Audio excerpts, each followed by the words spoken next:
Tori way may go na ta kani zelrong may rubian ko ta sa ni zo sam do ko kanai tang may do questions no video. Raliang may question ko na nabam the Shreya, Nikita and Kamini share the profit in the ratios when is to 8 is to 9. They has partner for 12 months, 9 months and 6 months respectively. What was the ratio of their investment? Here, kawai anu na tilon bam the Shreya kani Nikita and Kamini kunweto. Profit ratio ay ko tilon the to 7 is to 8 is to 9 tilon bam the korina kuno time tini ko tilon me karina 12 months the kadarina 9 months the karina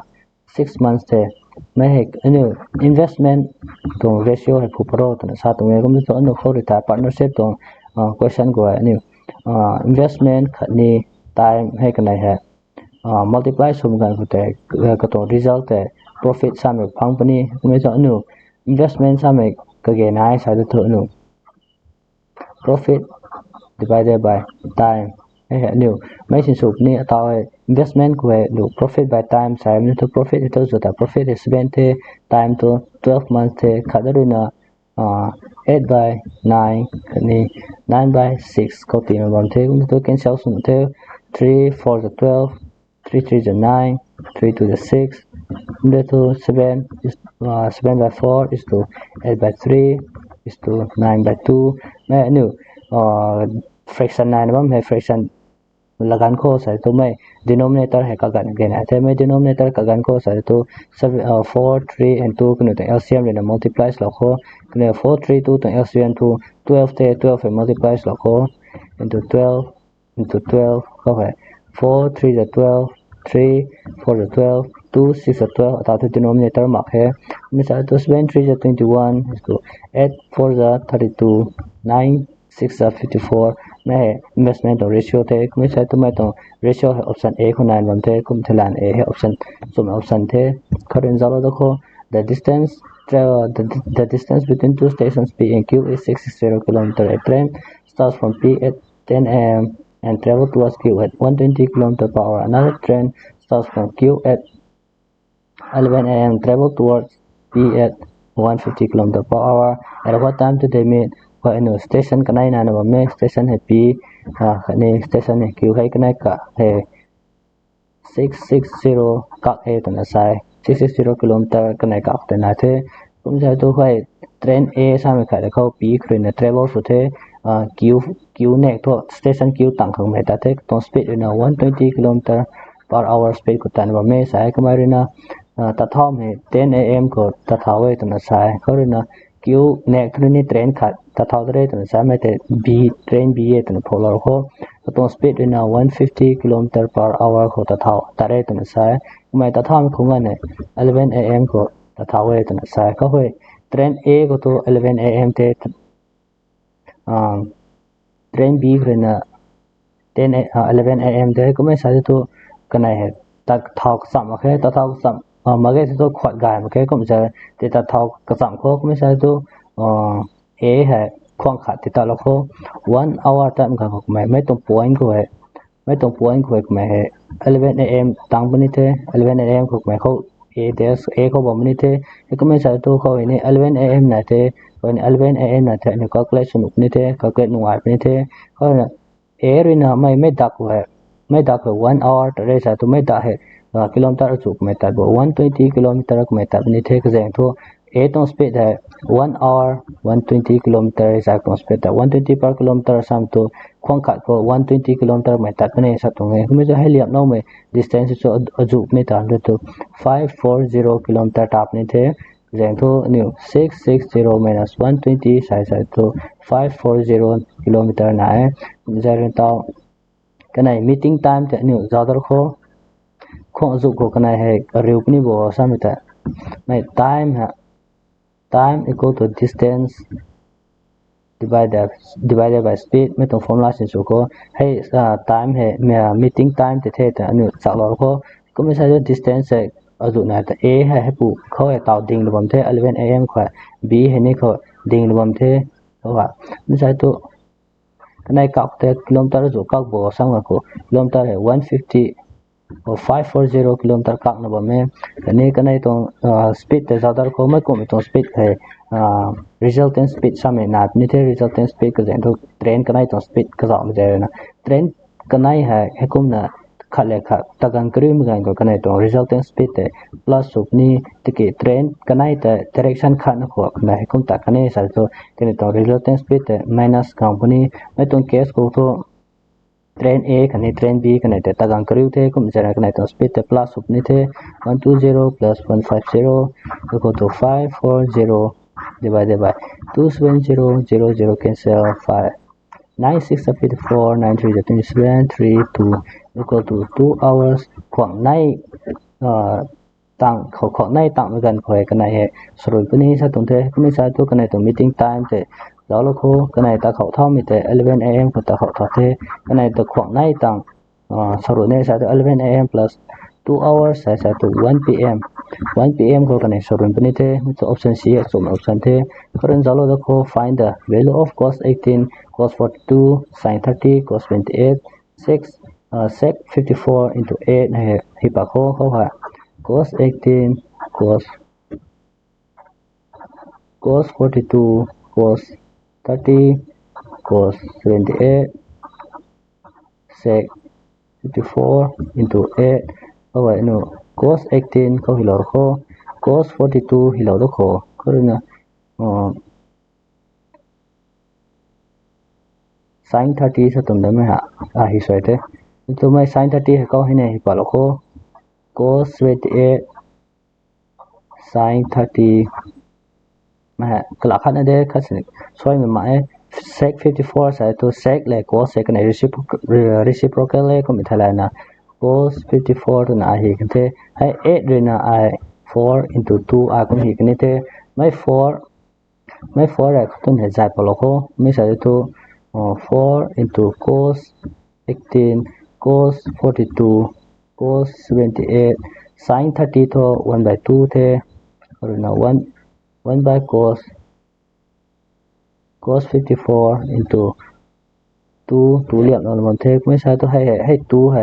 cancel số nó có là nếu hay đặt thì gió nó có mấy đặt mấy tổng portion nè giàu một cái vậy nụ làm khát formula khát giàu por đây tụi thu coi gió nó có cos 3 theta equal to 4 times cos theta cos 60 minus theta cos 60 plus theta mấy tổng formula hay gió por đây tụi thu mấy 18 này theta thế tưởng làm gần của mấy 42 है 60 minus theta thế hay của mình 28 है 60 plus theta thế cái này thôi 4 hay này không này là bằng thế mấy số độ tao mình sắp có mấy formula thế học rồi cô mấy sẽ số mấy tổng portion này cos 3 theta tap này thế mấy cos 3 theta sẽ theta to dụ thà theta 18 cái này mấy sẽ to into 1 by liệm nó mình thế cos 54 không này bằng thế to cos 3 into 18 sẽ to 54 thế to 1 by cos 54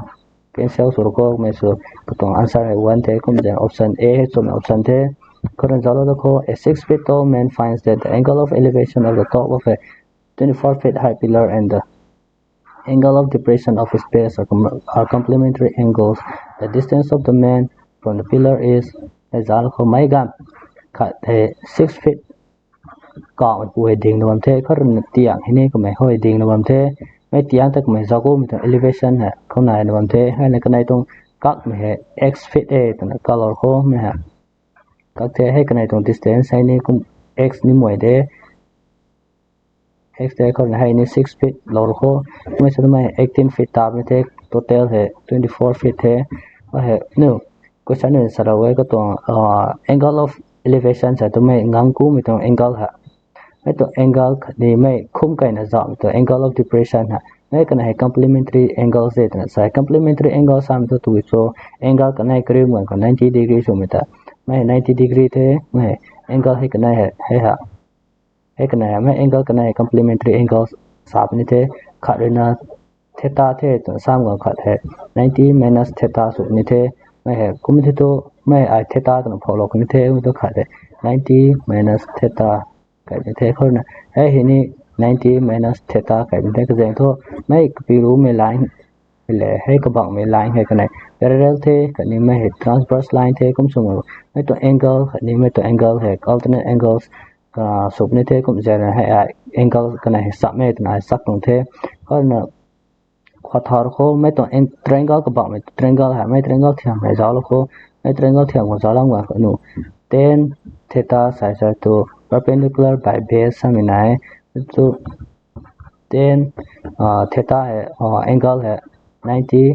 minus theta anh yêu làm gần quay perpendicular itu 6 te base te x te mấy chỗ tan 90 minus theta sai to cos theta sa tung thế cos theta equal to 6x cos theta है 1 by tan theta cái sản a 6 by x có rồi nào tan theta है reciprocal của đó của mấy giải số tan theta equal to x by 6 mấy upside down hilau tung đấy और नमः थांग rồi nào nó giáo lúc đó mấy cái piru mấy tuần triangle phải giáo lúc đó mấy triangle đại của mấy triangle dạng của này tan theta là đó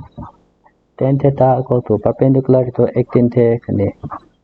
cái này base to x the tan theta tổng value है nó là không phụ bằng này thế x by 3 thì nó phụ bằng thế x by 6 sắp lại x by 6 equal to 18 by x thì cũng sẽ to x square equal to 18 into 6 18 and 9 into 2 into 3 cái sản lượng ấy như sẽ to x size to root over 9 into 4 into 3 cộng với thế mình sẽ to 3 into 2 root over 3 mình sẽ to 6 root 3 6 root 3 है x trong below thế man sai pu cái này pillar cái này trong distance thế 6 root 3 thế cũngจะ option b trong option thế còn giáo đó cô không đeo mấy question của p q and r invested their capital in the ratio 8:6:5 at the end of business. They receive the profit in the ratio 1:3:5. Find the capital. Find the ratio of time for which they contributed the capital. Mà hay là số của mấy trong question thế là sắm này đấy. Khởi là time của phụ phát toán khởi là investment của phụ phát toán hay là do lúc có P Q R mấy trong question của capital ratio है capital khởi investment là khởi đấy. Cái này है 8:6:5 thì là bằng thế. और ना cái phong में profit तो ratio thì है nếu đó là को mà है 1:3:5 तो ratio को nếu phong है còn sai cũng sai तो cái invest long term time ratio thì ở chỗ số thành đồng nghe cũng sai nó cũng là sát mấy thế nhưng tộc lại đó có capital hàm cái thế investment là khả năng đấy into time sai to nếu profit thì mấy tổng formula है partnership questions tổng formula thế và đoạn độ time hay cái này thế mới sai to profit divided by capital hay tổng formula sinh số có time tổng phụ bảo có sẽ to profit hay profit 1 này thế capital là 8 thế rồi là profit hay này có này 3 thế 6 5 plus 5 mình cancel số có 1 này thế rồi là 3 1 3 3 to the 6 mình sẽ to 1 by 8 is to 1 by 2 is to 1 này thế mấy denominator này thế fraction này thế nếu fraction को option को fraction này thì long cái cũng sẽ to fraction hay là gan को sẽ to mấy denominator cái này to LCM thì là multiply số को cái này to LCM है 8 ta thế into 8 cái cũng sẽ to denominator मान cái này thế 8 cancel 2 4 the 8 right 1:4:8 mấy है cái này to time invest lo में time to ratio thế cũng sẽ to option A को này luôn thế asai kon thum khorina loi me sukne the video he guide to na the like slow subscribe slow khani share slow tong ko the